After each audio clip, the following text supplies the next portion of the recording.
இது எனக்கு ஒரு பெரிய காமெடிங்கண்ணா. நான் இன்றைக்கி ஒரு தமிழ்நாட்டில் ஒரு முதன்மையான ஒரு நியூஸ் பேப்பர், நான் பெரிதும் மதித்து படிக்கக்கூடிய ஒரு தமிழ் நாளிதழில் இந்த செய்தியை போட்டிருந்தாங்க. நான் காலையில் எடிட்டர்கிட்ட பேசினேன். ஆனால் என்னங்கன்னா, நீங்களே இதை நம்பி போட்டீங்கன்னு. இல்லைங்க, அது என்னன்னு தெரியல, நான் பார்க்குறேன் அப்படின்னு சொன்னாங்க. இது எந்த அளவுக்கு இருக்குனாங்கன்னா, நான் ஏதாவது பேசுகிற மாதிரி இருந்தால் நேராக பேசுகிறாள். பிரதமர்கிட்ட முந்தானேத்து நேராக என்ன பேசணுமோ பிரதமர்கிட்ட பேசுகிறோம். அகில இந்திய தலைவர் திரு நிதின் நபீன் அவர்களை 2 நாளில் சந்திக்க போகிறோம். நம்ம பேசுகிறோம், எப்படி இருக்குது, என்ன செய்யணும், ஜெயிப்பதற்கு என்னென்ன வேலைகள் செய்யணும், நம்ம கேண்டிடேட்டை எப்படிலாம் நம்ம கூட இருக்கணும், பிரச்சாரத்துக்கு யார் வரணும். அதனால் இன்றைக்கி பார்த்தீங்கன்னா ஒரு லெட்டர் பேடை டைப் படிக்கிறாங்க, ஃபேசிமிலி சிக்னேச்சர், கையெழுத்து கூட கிடையாது, டிஜிட்டல் சிக்னேச்சர் அவங்களே போடுறாங்க, அதை ட்விட்டர் ஐடியில் சர்க்குலேட் பண்ணுறாங்க. அதை பல இடத்துக்கு போகுது. இன்னைக்கு இந்த மாதிரி ஒரு சின்ன சின்ன கடிதத்துக்கெல்லாம் ஒரு தேசிய தலைவர் இல்லை ஒரு கடிதம் எழுதலை, இல்லை பியூஷ் கோயல் ஒரு கடிதம் எழுதலை அப்படின்னு சொல்கிறது எனக்கும் கஷ்டமாகத்தான் இருக்குது. அதனால் தேர்தல் நேரத்தில் நிறையா வருங்கன்னா, இது நிறையா வரத்தான் ஆரம்பிக்கும். அதை இல்லை நான் சொல்லலை. நாங்களும் கொஞ்சம் ஃபாஸ்ட்டாக இருக்கணும், நாங்களும் உஷாராக இருக்கணும். அதனால் என் கவனத்துக்கு வரும்பொழுது உடனடியாக எது பொய் அப்படின்னு நம்ம சொல்லிடுறோம். இந்த கடிதம் என்பது முழுமையாக சுத்தமான ஒரு பொய் கடிதம். காரணம், நிதின் நபீன் அவங்களுக்கு எழுதியிருக்காங்க. நான் ஸ்டேஜிலேயே சொல்கிறேன், நான் நிதின் நபீன் அவர்கள் கடிதமே எழுதலை. அதே மாதிரி பிரதமர் மோடி அவர்களுக்கு, அமித்ஷாஜி அவர்களுக்கு சிசின்னு போட்டிருக்காங்க. அது அனைத்தும் போய். அது பியூஷ் கோயல்ஜி நேற்று எனக்கு ஃபோன் பண்ணாங்க, இல்லைப்பா ப்ரெஸ் மீட்டில் நான் ப்ரெஸ்ஸை பார்க்கும்போது நான் சொல்கிறேன்னாங்க. நான் இல்லை சார், நான் பார்க்கும்போது நான் சொல்லிடுறேன், நான் எனக்கு விடுதல் ப்ரெஸ்ஸை நான் பார்ப்பேன்னு. அதனால் பத்திரிகை நண்பர்கள் தயவு செய்து ஒரு செய்தி போடுறதுக்கு முன்னாடி நாங்கள் எலெக்ஷன் நேரத்தில் எல்லாம் அவைலபிளாக இருக்கும், ஒரு ஃபோன் அடித்து தெளிவு பண்ணிவிட்டு நீங்கள் போட வேண்டும் என்று அன்போடு கேட்டுக்கொள்கின்றேன். அது மட்டும்தான் எங்களுடைய வேண்டுகோளை தவிர வேறு எதுவும் இல்லைங்க.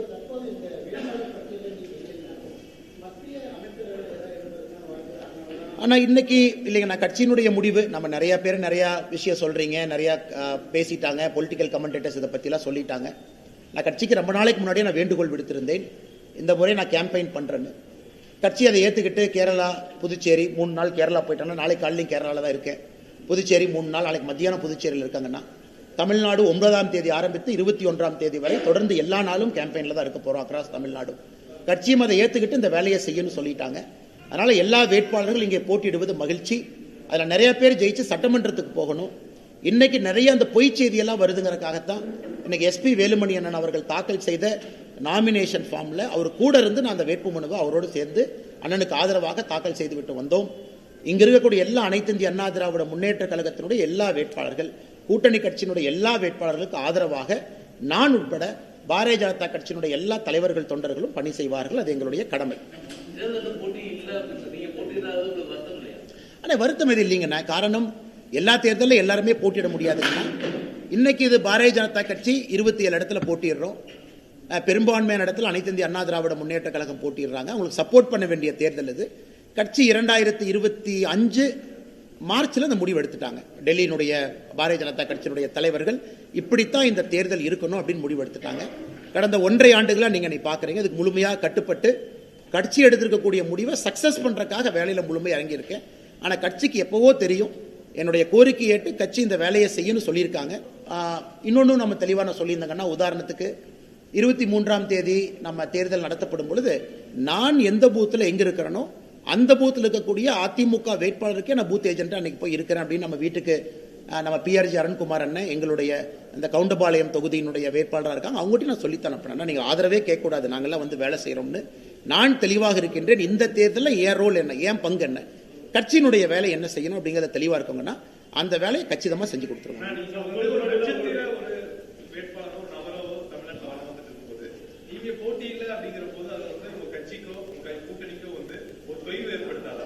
ஆனால் நம்ம பிரச்சாரம் செய்கிறோம், எல்லா இடத்துலையும் இருக்கோங்க. நான் எவ்ரிடே அவைலபிளாக இருக்கோம், ப்ரெஸ்லையும் பேசணும். பாருங்கள், இன்றைக்கி அந்த வேலையை செய்கிறேன், எல்லாத்துக்கும் போய் பேசணும். தமிழ்நாடு முழுசும் எங்கெல்லாம் வாய்ப்பு இருக்கோ அங்கெல்லாம் நம்ம போகணும். 27 பாரதிய ஜனதா கட்சிக்கு போகணும். அதனால் எந்த விதத்திலும் எங்கேயும் தோய்வு இருப்பதாக நான் பார்க்கல. நான் ஏற்கனவே சொன்னது போலங்கன்னா, 2024 மார்ச் மாதத்தில் பாரதிய ஜனதா கட்சியினுடைய தலைவர்கள் ஒரு முடிவெடுத்து இந்த தேர்தல் எப்படி இருக்க வேண்டும் என்று முடிவெடுத்திருக்கிறாங்க. அதிகப்படியான இடத்துல அனைத்து இந்திய அண்ணா திராவிட முன்னேற்ற கழகம் நிற்குது. முழுமையாக ஒத்துழைச்சு அந்த களத்தில் வேலை பார்க்குறோம்.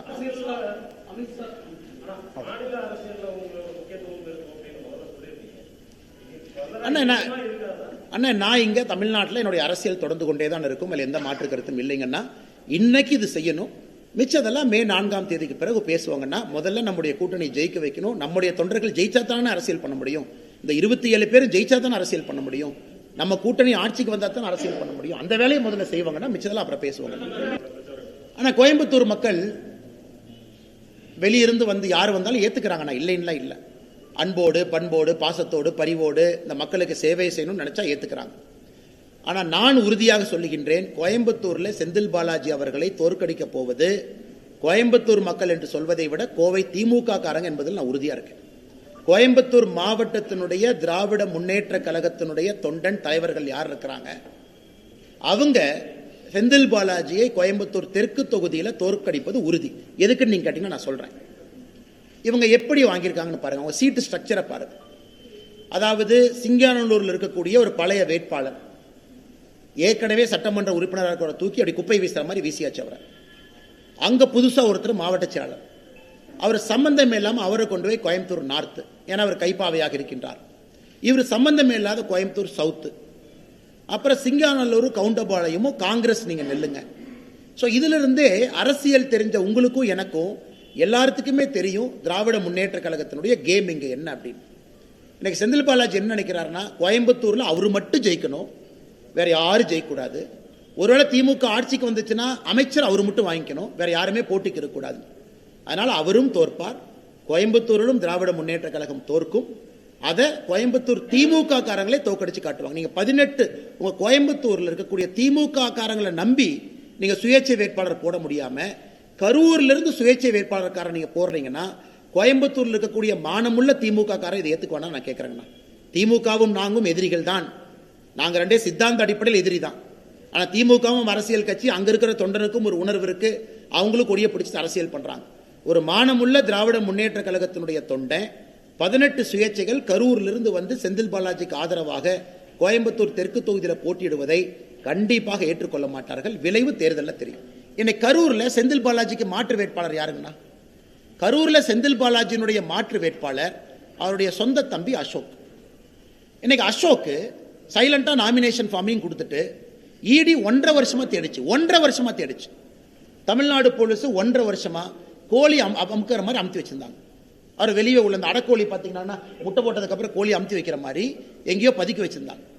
இன்னைக்கு அவங்களுக்கு அந்த பெயில் கிடைத்த பிறகு செந்தில் பாலாஜியினுடைய சகோதரர் திரு அசோக் கரூர் திராவிட முன்னேற்ற கழகத்தினுடைய வேட்பாளரோடு போறார்.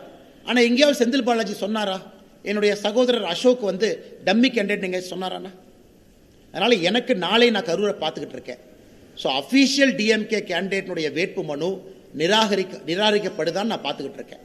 வேணும்னே ஒரு ஃபால்ட்டி டாக்குமெண்ட்டை கொடுத்து நிராகரிக்கப்பட வச்சுட்டு வேற வழி இல்லை, டம்மி வேட்பாளர் அசோக் தான், அவரு தான் உதயசூரியன்ல போட்டிடுவாருங்கிற டிராமாவும் கரூர் நடக்கிறதுக்கு வாய்ப்பு இருக்கு. இவ்வளவு சின்னாபின்னமாய் ஜனநாயகத்தை பண்ணிக்கிட்டு இருக்கிறாங்க. இதுல முதலமைச்சரும் உடந்தையா இருக்கிறாங்க. ஏன் டம்மி வேட்பாளர் கரூர்ல ஆளே கிடைக்கலையாங்கண்ணா? டம்மி வேட்பாளர் போடணும் அப்படின்னா கரூர்ல ஆளே இல்லையா? இன்னைக்கு வானதி ஸ்ரீனிவாசன் அக்காக்கு டம்மி வேட்பாளர் போட்டிருக்கோம். யாருங்கண்ணா? கட்சியினுடைய மூத்த தலைவர் ஒருத்தர் அங்க இருக்கிறார். அங்கேயும் செந்தில் பாலாஜியினுடைய சகோதரர் டம்மி வேட்பாளர். கோவை தெற்குல கரூர்ல இருந்து வந்திருக்கக்கூடிய 18 பேர் இண்டிபெண்டன்ட் கேண்டிடேட்னா இது ஜனநாயகமா இல்லது ஊழல்வாதிகள் நடத்தக்கூடிய கூடாரமா நீங்க கேட்பீங்களா?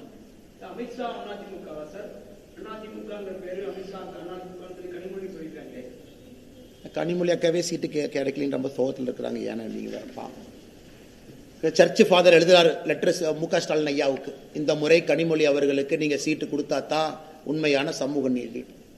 அதனால் முதலமைச்சர் அவர்கள் எந்த காரணத்திற்கும் கூட திருமதி கனிமொழி அக்கா அவர்களுக்கு சீட்டு கொடுப்பதற்கு தயாரா இல்லை. என்ன பெண்ணியம் பேசுறாங்கன்னா அவங்களே எக்ஸ்பிரஸ் பண்றாங்க, நான் வந்து எம்பி வேண்டாம் எம்எல்ஏ நிக்கிறேன்னு. அதே அவங்க பண்ணல. இவங்க என்ன பேசுறாங்க? ஏன்னா உதயநிதி ஸ்டாலின் காம்படிஷனா வந்துருவாங்க.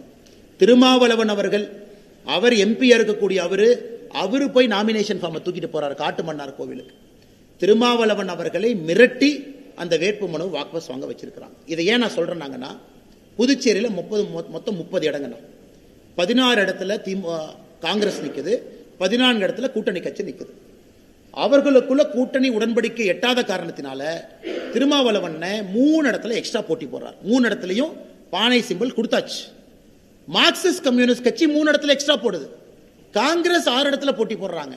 நேற்று திருமாவளவன் புதுச்சேரியில் எப்படி பிரச்சாரம் பண்றாருன்னா, தயவு செய்து யாரும் விடுதலை சிறுத்தைகள் கட்சிக்கு ஓட்டு போட வேண்டாம், பானை சின்னத்திற்கு ஓட்டு போட வேண்டாம், கட்சியினுடைய கட்டுப்பாட்டை மீறி 3 பேர் போட்டி போடுறாங்கன்னு. அதனால திருமாவளவன் நிலைமையை நினைச்சு பார்த்தா எனக்கே பாவமா இருக்கு. ஒரு கட்சியினுடைய தலைவர் கட்சிக்கு ஓட்டு கேட்பாரு, ஆனா திருமாவளவன் புதுச்சேரியில 3 பேர்த்துக்கு எக்ஸ்ட்ரா ஓட்டு போடாதீங்கன்னு சொல்றாரு. தமிழ்நாட்டில் கொடுத்த வேட்பு மனுவை வாபஸ் வாங்கக்கூடிய நிலைமையில திருமாவளவன் அவங்க இருக்கிறாங்க. இதுதான் தமிழகத்தினுடைய சமூக நீதி. ஏன்னா இங்க மேடம் இருக்கிறாங்க, ஒரு ஆங்கில பத்திரிகைக்கு திருமாவளவன் அவர்கள் பேட்டி எடுத்த போது என்ன சொன்னாங்க? தமிழ்நாடு அரசியல் களம் மாறுது, கூட்டணி ஆட்சிக்கு வாய்ப்பு இருக்கிற மாதிரி தெரியுது, அப்ப என்னுடைய குரல் அங்க இருந்தா தான் சரியா இருக்கும். அப்ப இவர் என்ன எதிர்பார்த்தாரு? டிஎம்கே மெஜாரிட்டிக்கு வராது, நாமளும் போட்டு எம்எல்ஏ ஆயிக்கலாம், ஒரு கொலிஷன் கவர்மெண்ட் வந்தா ஒரு மினிஸ்டரோ டெப்டி சிஎம் வாங்கிக்கலாம் ஐடியா பண்ணார். இன்னைக்கு திமுக ஏங்க இதெல்லாம் வெளிப்படையா சொல்றீங்க? நம்ம ஆட்சிக்கு வர மாட்டோம் மக்களுக்கு தெரியும், நீங்க எதுக்கு வெளிப்படையா அந்த மாதிரி சொல்றீங்க? அதனால நீங்க வேட்புமனு வாபஸ் வாங்குங்கன்னு அண்ணன் திருமாவளவன் அவர்களை கொச்சைப்படுத்தி இருக்கின்றார்கள், கேவலைப்படுத்தி இருக்கின்றார்கள். தமிழகத்தில் இருக்கக்கூடிய தலித் சமுதாயத்தினுடைய பெருமக்கள் இதை பார்த்துக் கொண்டிருக்கின்றார்கள். எஸ்சி எஸ்டி சமுதாயத்தினுடைய தலைவர்கள் தொண்டர்கள் பார்த்துக் கொண்டிருக்கின்றார்கள். அவருடைய தலைவருக்கு நடந்த அநியாயம் இது சமூக நீதிக்கு எதிரானது என்பது எங்களுடைய கருத்து. அண்ணா கோயம்புத்தூர்ல பட்டி போட முடியாதுங்கண்ணா, ஏன்னா சவுத்துல இடம் இல்லை. அதை கரூர் திமுக காரங்க வந்து பார்த்தாங்க, பட்டி போற இடம் இருக்குமான்னு ஒரு 4 நாள் ரெக்கி பண்ணாங்கன்னா, ஆனா சவுத்துல பட்டி போடுறதுக்கு இடம் இல்லாதனால அதை கைவிட்டு இருக்கிறாங்க. ஸோ கோயம்புத்தூர் அந்த சவுத் ரொம்ப ஒரு கன்ஜஸ்டடான ஒரு ஏரியாங்கண்ணா, நிறைய வீடுகள் பக்கத்தில் இருக்கு.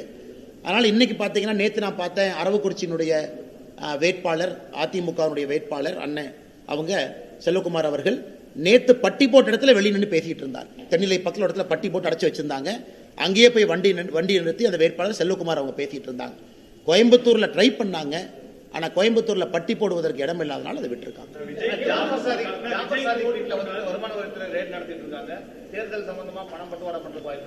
நாங்கள் அந்த இடியினுடைய press note, income tax press நோட்டுக்கு வெயிட் பண்றோம்னா, இன்கம் டாக்ஸ் அவங்க எல்லாம் முடிச்சிட்டு பிரஸ் நோட் ரிலீஸ் பண்ணுவாங்க அதிகாரப்பூர்வமாக. அது என்னன்னு பார்த்தோம்னா நமக்கு தெரியுங்கன்னா, அவர்களுக்கும் திமுகவுக்கும் தொடர்பு இருக்கா, இது பண பரிவர்த்தனை சம்பந்தமாகவா, தேர்தலுக்கும் இதுக்கும் சம்பந்தம் இருக்கான்னு அந்த பிரஸ் நோட் வந்த பிறகு உங்ககிட்ட பேசுறோம்.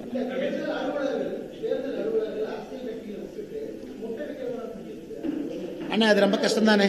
நேற்று பிரச்சாரத்தில் கூட அண்ணே சொன்னார், அண்ணே ஹாஸ்பிட்டலுக்கு போயிட்டு இருந்தேனே 50,000 ரூபாய் பணம் வச்சிருந்தே பிடிச்சி கொண்டே உட்கார வச்சுட்டாங்கண்ணே. அதனால தேர்தல் ஆணையம் கொஞ்சம் மனிதாபிமான அடிப்படையில் வேலை பார்க்கணும். ஏன்னா இது தேர்தல் நேரத்தில் மட்டும் கம்பீரமா வர்றாங்க தேர்தல் ஆணையம். உண்மையால எத்தனையோ அரசியல் கட்சிகள் இலவசத்தை கொடுக்குறாங்க, எந்த இலவசத்தையும் பிடிச்ச மாதிரி எனக்கு தெரியல. கோயம்புத்தூர் தெற்கு தொகுதியில் எவ்வளவு அநியாயம் பண்றாங்க, அவனுங்களாத்தையும் போய் பிடிக்கணும். ஆனா அப்பாவி பொதுமக்கள் மாட்டுறாங்க. ஆனால் எலெக்ஷன் நேரத்தில் நாமளும் கேர்ஃபுல்லா தாங்க இருக்கணும். ஏன்னா சொல்லுவாங்களா, பணமரத்துக்கு கீழே உட்கார்ந்தா கூட கல்லு குடிக்கணும்னு நினைச்சுக்குவாங்களாமா. பணமரத்துக்கு கீழே உட்கார்ந்தா கூட நாம் பணமரத்துக்கு பக்கத்தில் உட்காரக்கூடாது. அதனால தேர்தல் நேரத்தில் பொறுப்புணர்வோடு பணம் எடுத்துட்டு போனா கூட தயவு செஞ்சு கொஞ்சம் குறைவா எடுத்துட்டு போங்க, கரெக்டா டாக்குமெண்டோட எடுத்துட்டு போங்க. பொதுமக்களுக்கு நிறைய இடத்துல தொந்தரவு ஆகுது, இல்லை என்று சொல்லவில்லை. தேர்தல் ஆணையம் இதை கருத்துல கொள்ளணும். அண்ணா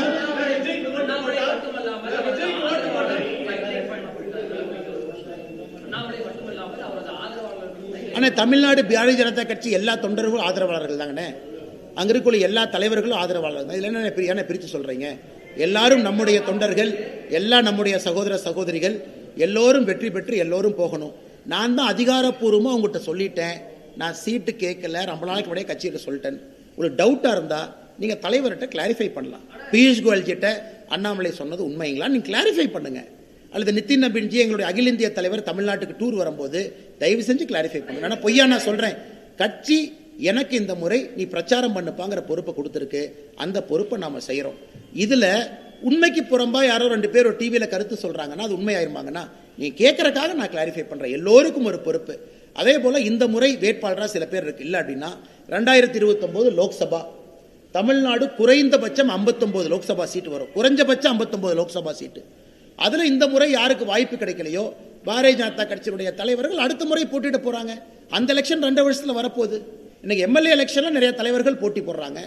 வாய்ப்பு கிடைக்காதவங்க 2029 லோக்சபால போட்டி போடுவாங்க. அங்கேயும் எங்களுக்கு தலைவர்கள் வேண்டும் அல்லங்கண்ணா.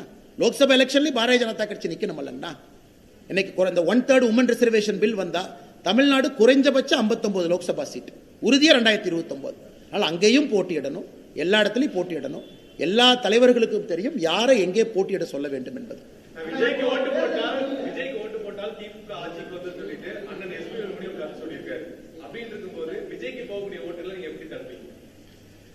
எல்லா தலைவர்களும் பிரச்சாரம் பண்ணிட்டுங்கன்னா, மக்கள் பொறுத்தவரை கடைசி 10 நாள்ல இது இருமுனை போட்டியா மாறும் என்பது நான் தொடர்ந்து சொல்லிக் கொண்டிருப்பதுங்கண்ணா. Election will always become a 2-corner contest. Last 2 வீக்ஸ்ங்கண்ணா, கடைசி 2 வாரம் அப்படித்தான் மாறும். ஏன்னா மக்களுக்கு அந்த ட்ரெண்ட் தெரிஞ்சிடும். சில பேர் நினைப்பாங்க இப்போ ஓட்டு போட வேண்டாம், அடுத்த எலெக்ஷன் போடலாம், இப்போ அவங்க 2 பேர் தான் நிற்கிறாங்க, இவங்களுக்கு போடலாம், இவங்களுக்கு போட்ட ஒரு இவங்க வந்துருவாங்களோ வேண்டாம். மக்கள் ரொம்ப புத்திசாலிகள்னா அதாவது இந்தியாவுடைய வாக்காளர்கள் ரொம்ப யோசிச்சு ஓட்டு போடுறவங்க. ஆனால் விஜய் அவர்கள் அரசியல் வந்ததை நான் முதல்ல இருந்து சொல்றேன், வரவேற்கிறேன், இருக்கட்டும், களத்தில் இருக்கட்டும். ஆனால் கடைசி 10 நாள் இந்த களம் என்பது திராவிட முன்னேற்ற கழகம் ஆட்சியில் இருக்கக்கூடிய கூட்டணி, அனைத்து இந்திய அண்ணா திராவிட முன்னேற்ற கழகத்தினுடைய என்டிஏ கூட்டணி, உங்க 2 பேர் தான் ரேஸ்ல இருப்பாங்க. லாஸ்ட் 2 வீக்ஸ்ல நீங்களே கண்கூட பார்க்க போறீங்க. அப்படிதான் களம் மாறும். களம் மாற ஆரம்பிச்சிருச்சு. லாஸ்ட் 2 வாரத்தில் நமக்கு தெரியும். என்ன மனக்கசப்புனா? நான் வடக்கு தொகுதி கேட்டேன் யாருன்னா சொன்னாங்க? நான் வடக்கு தொகுதி கேட்டேன். அண்ணா ஒரு நிமிஷம், நான் வடக்கு தொகுதி கேட்டேன் யாருன்னா சொன்னாங்க? ஒருத்தர் கேட்டார் அண்ணே நாகர்கோவில் கேட்டீங்கன்னு, ஒருத்தர் கேட்டார் அண்ணே மொடக்குறிச்சி கேட்டீங்க, மொடக்குறிச்சி தலைவர் இங்க இருக்கிறாரு. ஒருத்தர் கேட்டார் அண்ணே நீங்க திருப்பத்தூர் கேட்டீங்கன்னு. அண்ணா தொண்டர்களுக்கு ஆர்வம் இருக்கலாம், தலைவர்களுக்கு ஆர்வம் இருக்கலாம். எலெக்ஷன்ல நம்ம போட்டியிடுவதற்காக விருப்பத்தையே கொடுக்காதப்ப நம்ம எந்த தொகுதி கேட்க போறோம்?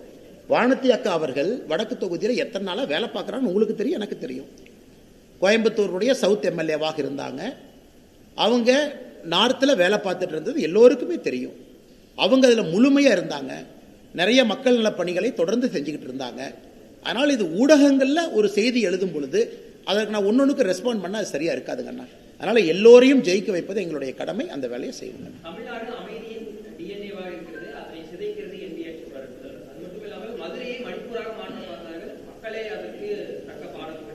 இரண்டே மக்கள் பாடம் போட்டுனாங்க, ஒரு பாடம் போகலையா? இவங்க போய் திருப்பரங்குன்றத்தில் மன்னிப்பு கேட்டது யார்? மண்டி போட்டு மன்னிப்பு கேட்டது யார்? திராவிட முன்னேற்ற கழகத்தினுடைய அரசு. கோர்ட்டு முன்னாடி போய் கை கட்டி சாரி சார் நாங்கள் இந்த மாதிரி பண்ண மாட்டோம் சார்னு சொன்னது யார்? Madurai commissioner, Madurai collector. நாங்கள் சொன்னோமா? யாராவது ஒரு பாரதிய ஜனதா கட்சியினுடைய தொண்டனோ தலைவனோ வேறொரு கட்சியை சார்ந்தவர்களோ திருப்பரங்குன்றம் இஷ்யூல நாங்கள் மன்னிப்பு கேட்டோமா? திருப்பரங்குன்றம் இஷ்யூல மன்னிப்பு கேட்டது திராவிட முன்னேற்ற கழகத்தினுடைய அரசு. பாடம் யாருக்கு புகட்டப்பட்டது? திமுகவுக்கு புகட்டப்பட்டது.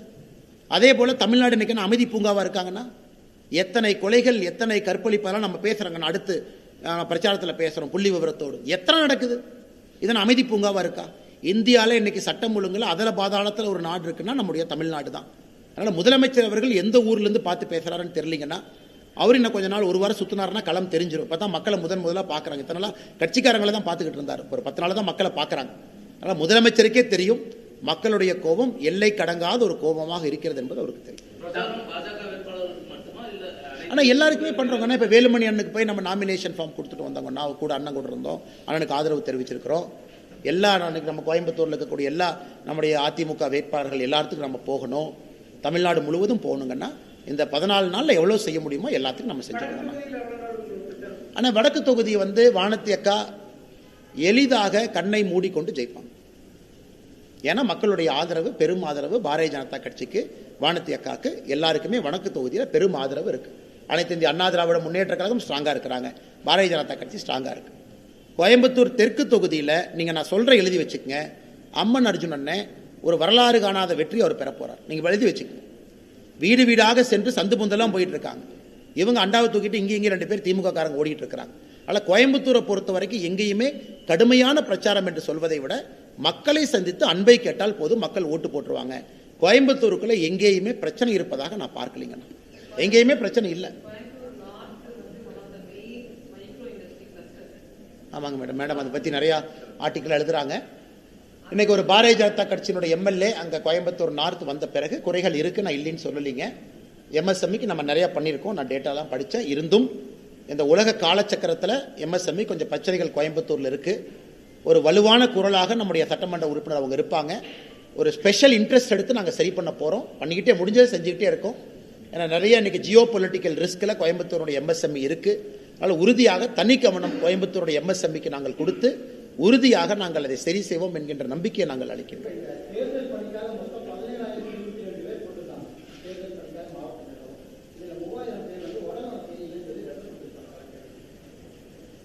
அப்படியாங்கண்ணா? எனக்கு தெரியலீங்கண்ணா. 3000 பேர் கிளம்பிட்டாங்கண்ணா. 3000 பேர் கிளம்பிட்டாங்க. அப்போ அரசில் பாதி பேர் கிளம்பிட்டாங்க. இந்த அரசு நம்பி நாம் எலெக்ஷன் வேலை செய்ய முடியாது. எனக்கு தெரியலீங்கன்னா. ஆனால் தெரியல, உங்களுக்கு உடல்நலம் பிரச்சனை இருக்கலாம். அண்ணே மற்ற இடத்துல கரூர் இல்லைங்கண்ணா, இண்டிபெண்டன்ட் இருக்காங்க, நிறைய இருக்கிறாங்கண்ணா. பட் இதில் தான் கரூர் ரொம்ப ஸ்டார்க்காக 18 பேர் இருந்தாங்க. மற்ற இடத்துல 1-2 தாங்க நான் பார்த்தேன். தெற்கில் தான் அந்த 18 பேர் பார்த்தேன். 18 பேர் தெற்கில்.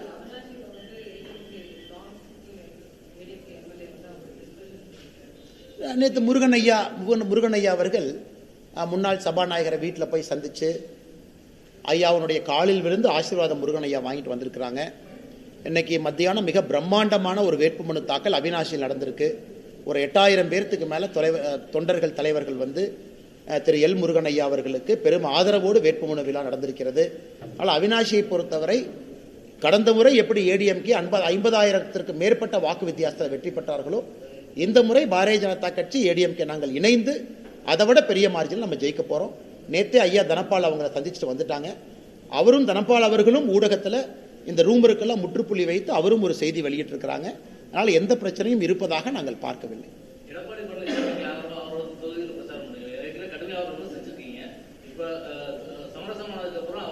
அண்ணே, நாமளும் மீடியாவும் சண்டை போடுறோன்னே அப்பப்போ. நமக்குள்ள என்ன வாக்கியா சண்டையா பங்காளி சண்டையாங்கண்ணா? நீங்களே எங்கிட்ட சண்டை போடுறீங்க, நமக்குள்ள என்ன வாக்கியா சண்டையா பங்காளி? அதுக்கப்புறம் நீங்கள் நானும் அன்பாக தான் பேசிக்கிறோம். வாழ்க்கை அப்படித்தாங்கண்ணா. இதில் வந்து கசப்புகளை உள்ளே வச்சுக்கிட்டு சுமந்து போகிற அளவுக்கு நம்ம டாட்டாய்ஸ் மாதிரி 300 வருஷம் 600 வருஷம்லாம் வாழ்ந்தீங்கன்னா வாழ்கிறது 80 வருஷம். அதனால் கசப்புகள் இருந்ததுன்னா அதெல்லாம் அன்றைக்கே போயிடுச்சுங்கன்னா. என்னை கட்சி ஒரு முடிவு எடுத்திருக்கு, அந்த முடிவுக்கு கட்டுப்பட்டு எல்லோரும் பணி செய்கின்றோம்.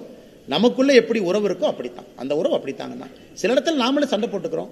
சண்டை என்ன ஆரோக்கியமாக உங்கள் சேனலுக்காக நீங்கள் போடுறீங்க, நான் கட்சிக்காக நான் போடுறேன். 5 நிமிஷம் கழித்து நீங்கள் நானும் பேசுகிறது இல்லையா?